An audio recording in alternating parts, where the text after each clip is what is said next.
Good morning everyone. আশা করি সবাই ভালো আছো আর আমরাও খুব ভালো আছি। কিন্তু আজ দুদিন থেকে আমাদের এখানে প্রচণ্ড ঠান্ডা পড়েছে। আর আজকে আমাদের এখানে টেম্পারেচার হলো -18 ডিগ্রি আর ফিলস লাইক আরও বেশি 28 ডিগ্রির মতো মাইনাস।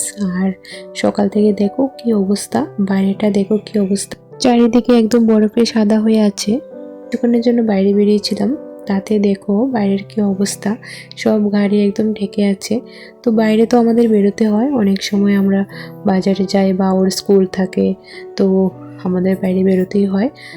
তো চলো এবার ঘুরে যাওয়া যাক, কারণ এই টেম্পারেচারে বাইরে আর বেশিক্ষণ থাকা যাচ্ছে না, একদম হাত পা একদম জমে যাচ্ছে ঠান্ডায়। আর মোবাইলটা নিয়ে যে ভিডিও করব, মানে এরকমও পরিস্থিতি নেই, এত ঠান্ডা। তো এবার ঘরে যাব, গিয়ে এক কাপ গরম গরম চা বানিয়ে নেব। তো এই যে এবার আমি চলে এসেছি ঘরে, আর এবার একটু ব্রেকফাস্টটা বানিয়ে নেব। আর তার আগে এই যে আমার জন্য বানিয়ে নেব এক কাপ কফি। তো এই যে কফিটা আমার হয়ে গেছে, তো এবার এখানে রোদে বসে বসে আমি কফিটা খেয়ে নেব। তো চলো। আর এদিকে দেখো আমার বাইরে যে সমস্ত গাছ ছিল সব তো একদম বরফে ডেকে আছে, বাইরে সব কিছু একদম নষ্ট হয়ে গেছে।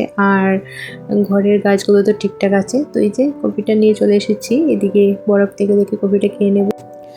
আর এদিকে দেখো বাইরে কি সুন্দর একদম বরফ জমে আছে, মানে বাইরে যেতে হয় না, ঘর থেকেই দেখা যায় এত সুন্দর বরফ। তো যাই হোক, এবার কফিটা খেয়ে নেব। তো এই যে এবার কফিটা নিয়ে এখানে বসে পড়েছি। আর ও তো চলে গেছে স্কুলে, আর আস্তে আস্তে অনেকটাই দেরি। তো এখন আমি এখানে বাইরের ভিউ দেখতে দেখতে কফিটা খেয়ে নেব। আর এখন তো আর বাইরে হাঁটতে যাওয়া হয় না, কারণ এই বরফের মধ্যে বাইরে হাঁটতে যাওয়া সম্ভব নয়। তো এখন এখানে বসে কফিটা খেয়ে তারপরে রান্নাবান্না শুরু করব।